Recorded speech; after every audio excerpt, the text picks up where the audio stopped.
Bueno, amigos, como les mencioné, el tema que vamos a abarcar hoy en esta mesa de diálogo es tratamientos de la talasemia.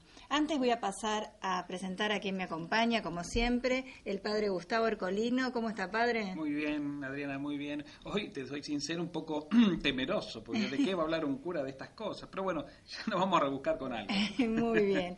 Y el doctor Oscar Rabinovich, médico hematólogo del Hospital Británico, también que siempre nos acompaña en estas mesas de diálogo y con este tema tan específico y tan delicado como los tratamientos de la talasemia. Doctor, muy buenas noches, un gusto que esté nuevamente con nosotros. Bueno, el gusto es para mí, Adriana, y bueno, sería terrible que yo también esté temeroso, porque si no sé de qué vamos a hablar, estaríamos mal.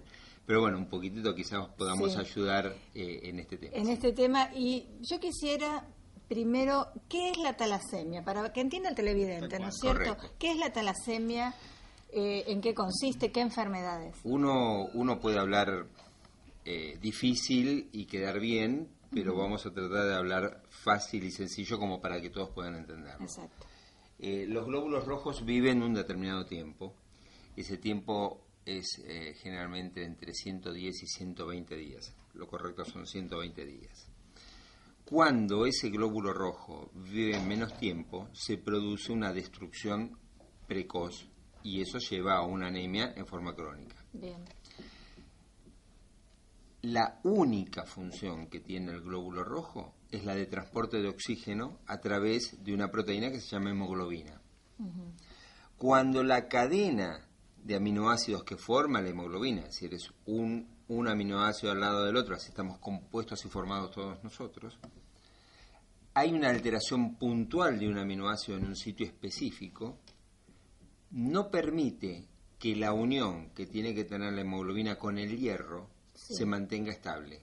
Uh-huh. Y entonces ese glóbulo rojo se destruye y vive menos tiempo. Bien. Esto se lo conoce con distintos nombres: talasemia menor, talasemia minor en latín, y se vio que el origen étnico es de Europa, es decir, que también se le conoce como anemia del Mediterráneo. Con lo cual, si nosotros nos vamos a fijar en nuestra etnia, que levante la mano quien no tenga un origen del Mediterráneo. Es más conocida por anemia del Mediterráneo, ¿no? La gente dice, yo tengo un familiar que tiene anemia del Mediterráneo. Sí. Bueno, entonces le digo, bueno, ¿y qué es eso? Bueno, pero si damos una vuelta, desde los españoles, franceses, italianos, eslavos, judíos, árabes, y no nos olvidemos que Marco Polo, que tenía talasemia, fue a China. Ajá. Es decir, hay en el mundo entero. Es decir, hoy por hoy, de hecho, nosotros en un examen prenupcial en la Argentina se hacen determinados estudios que están establecidos por ley. En Italia, como es altísima la frecuencia que hay con respecto a talasemia, se hace la investigación de si es portador de una talasemia menor. Y doctor, un paciente, ¿cómo se da cuenta que la padece, no? Porque no tiene síntomas. Correcto. Generalmente a nosotros nos llegan, según el conocimiento científico y la experiencia que tenga el médico clínico, porque no llega el paciente al hematólogo porque sí, claro, sino que es derivado por un médico clínico. Lo correcto sería que ante una evidencia de una anemia sea investigado por qué una persona está anémico. Entonces, descartado causas, que es lo más frecuente, es causas de pérdidas de sangre en las mujeres en edad fértil por aumento del sangrado menstrual o lactancia, en los hombres o en las personas en general por pérdidas no sensibles que uno no puede identificar. Por supuesto que si hay una persona que está sangrando porque tiene un sangrado nasal, una epistaxis, o porque tiene algún otro tipo de pérdida, bueno, es evidente y uno lo puede determinar. Claro. Pero hay un aparato dentro del organismo que es muy difícil de estudiar, que es el digestivo. Claro. Porque es inmensamente largo. Si uno toma, son varios metros, dando todas las vueltas que tiene el intestino delgado, el esófago, el estómago, intestino delgado, intestino grueso, sigma, recto, ano, es inmensamente largo. Entonces uno puede no poder identificar la cuantía o si verdaderamente hay sangrado. Entonces se hacen estudios. Lo que se suele llamar la sangre oculta en ese Correcto. caso. Bien, padre, vio que podía. Podía intervenir en Vio algo. que podía, bien. Sangre oculta en materia fecal. En Es decir, justamente, entonces, descartado todo esto, uno tiene que ir a buscar cuál puede ser el origen. Y lo no correcto, para no decir incorrecto, lo no correcto es empezar a tratarlo empíricamente. Darle tratamiento, ¿con qué? Con hierro. Porque uno asocia falta de glóbulos rojos con anemia por falta de hierro. Y la anemia ferropénica, que es la anemia por falta de hierro, es una de las tantas anemias que puede llegar a haber. Que no tiene nada que ver con esto. Que es una anemia carencial. Esta es una anemia, como dijimos previamente, en el cual la alteración se produce no por déficit de hierro, sino por una alteración puntual en la estabilidad que tiene la hemoglobina y la destrucción de ese glóbulo rojo. Entonces, podemos tener pacientes con anemias leves, la talasemia menor, y que nos consultan justamente por esto. Lo que nosotros vemos es un paciente que vino y nos dice, sí, yo soy anémico de siempre, y a uno ya lo primero que piensa es talasemia menor. Me dieron hierro y no pasa nada, y uno sigue pensando en talasemia menor. Y hay gente que dice, yo ya tomo el hierro y siento como un gusto metálico en la boca, y no tiene casi certeza de que esto es, porque hay un aumento de hierro a nivel orgánico que está excedido. Ahora, ¿tiene una génesis esta enfermedad? Sí, evidentemente sí, habría que buscar cuál fue, pero que hay una alteración genética en esta alteración puntual aminoácidica, sí. Pregunto, porque puede ser congénito también o no, se adquiere luego. No, siempre es congénita. Siempre es congénita. Lo que ocurre es que algunas son tan, así entre comillas, benévolas, que permiten coexistir en el transcurso de su vida. Inclusive hay gente que nace, vive y muere siendo talasémico sin enterarse. ¿Y no le trae mayores consecuencias? Está con un valor subnormal y no más que esto. Por supuesto que, como estamos diciendo que se destruye y vive menos tiempo el glóbulo rojo, el organismo va a necesitar mayor cantidad de vitaminas. Y la que menor cuantía tiene en reserva es el ácido fólico. Es decir, que el tratamiento de los talasémicos menores es, primero, identificar y saber que tiene una talasemia menor. Segundo, darle el tratamiento adecuado. Y quizás el ideal es, si yo sé que hay una persona que es talasémico menor y me enteré a los 35 o 40 años de su vida y tiene hijos, citar a los hijos y hacer una medida preventiva de investigar por ese antecedente familiar que significa uno de los padres. Tal vez de pronto, como para orientarnos nosotros, el público, a la hora sería bueno de hacernos un chequeo normal y un análisis rutinario. Sería bueno decirle al clínico, cuando nos da la orden para hacernos el análisis de sangre, que ponga también la posibilidad de ese análisis puntual, porque generalmente no se pide nunca. No. Lo que uno hace es, el médico clínico lo que hace es la observación de los análisis, y este valor que está en un valor subnormal, sí darle la importancia que merezca para rápidamente derivarlo al hematólogo. Claro, no es que hay que hacer un estudio, sería verdaderamente,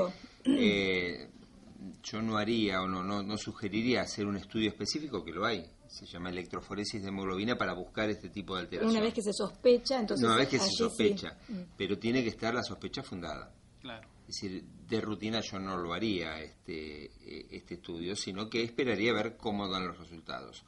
Si de abajo, reitero, creo que lo ideal sería que el hematólogo intervenga lo antes posible para tratar de evitar incomodidades, insatisfacciones en el paciente, porque dice, estuve tomando medicación que tampoco era para lo que debería ser. Claro, que tampoco es un caramelo, porque el hierro per se no es fácil de absorber, y produce algún tipo de molestias, constipaciones o diarreas. Entonces, y una vez detectada la enfermedad, que ya se sabe que se tiene talasemia, tanto sea menor o mayor, los tratamientos a seguir. Ahora me la va a contestar, doctor, pero antes el padre tenía una pregunta para hacerle. Sí, exactamente. Usted habló de talasemia menor hasta ahora. Correcto. ¿No? Ahora, pero también se habló de talasemia mayor.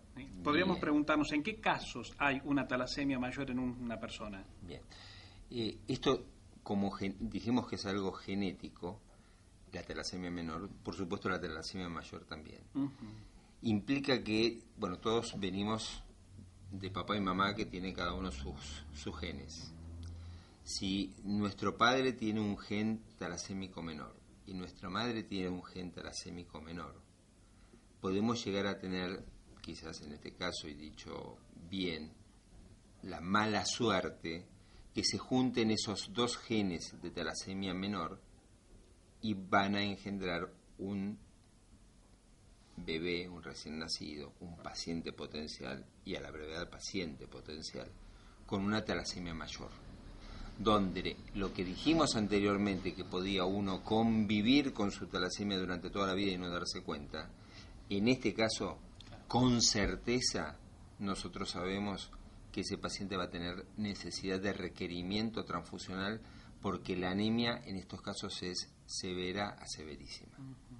Es decir, esa alteración es muchísimo más importante y necesita de un tratamiento que inclusive de tener donantes vivos, la primer conducta de tratamiento en un talasémico mayor sería el trasplante de médula ósea. Esa es una de las cosas que quizás ahora después vamos a discutirlos, porque hoy por hoy hay tratamientos que pueden llegar a suplir. Pero hasta no hace mucho un paciente con talasemia mayor teniendo un donante podría ser posible de realizarse un trasplante de médula ósea. Similar a lo que es la leucemia en ese caso, ¿no?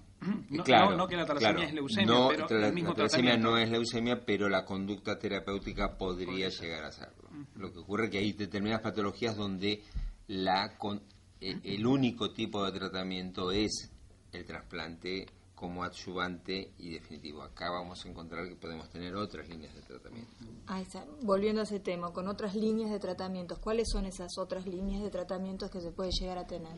Bueno, como dijimos en un talasémico menor, que lo que iba a necesitar era no más que el aporte de ácido fólico, en los pacientes con talasemia mayor, lo que necesitamos es no permitir que su médula ósea produzca glóbulos rojos que sabemos que van a ser no satisfactorios, que sabemos que van a tener una vida efímera y que se va a producir una destrucción de esos propios glóbulos rojos en el organismo. Entonces debemos generar nosotros un freno de la médula ósea para decirle al organismo: tengo buena cantidad de glóbulos rojos, tengo buena oxigenación, no fabriques. Dejó la fábrica quieta. Entonces, ¿qué hago? Hago lo que se llama un régimen hipertransfusional. Transfundo a este paciente para que ese sensor que hay en el organismo, cuando la hemoglobina baja y se formen nuevos glóbulos rojos, no se active. No se activa porque tiene buena cantidad de glóbulos rojos. Claro. Entonces, como primer línea de tratamiento en un paciente con una talasemia mayor, lo que nosotros hacemos es transfundir a estos pacientes. Y una de las cosas más sencillas que existen es poder administrarle este complejo de vitamina que es el hierro. Lo que es, y quizás es la consecuencia más severa en estos pacientes, es que ese hierro que se absorbe no se puede eliminar.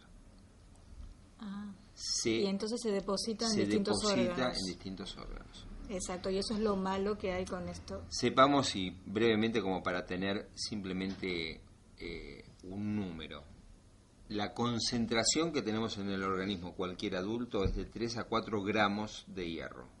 ¿Sí? Por cada transfusión nosotros le estamos aportando a esta persona 250 miligramos, es decir, una cuarta parte de 1 gramo de hierro. Y estos pacientes de por vida pueden tener requerimiento de 1 a 2 transfusiones por mes, con lo cual la concentración de hierro que va a tener acumulada, porque no se puede eliminar, es altísima, y se produce, si uno no lo trata, en un primer momento una lesión en aquellos órganos donde en la historia de la formación había actividad de depósito. Hígado, corazón, en médula ósea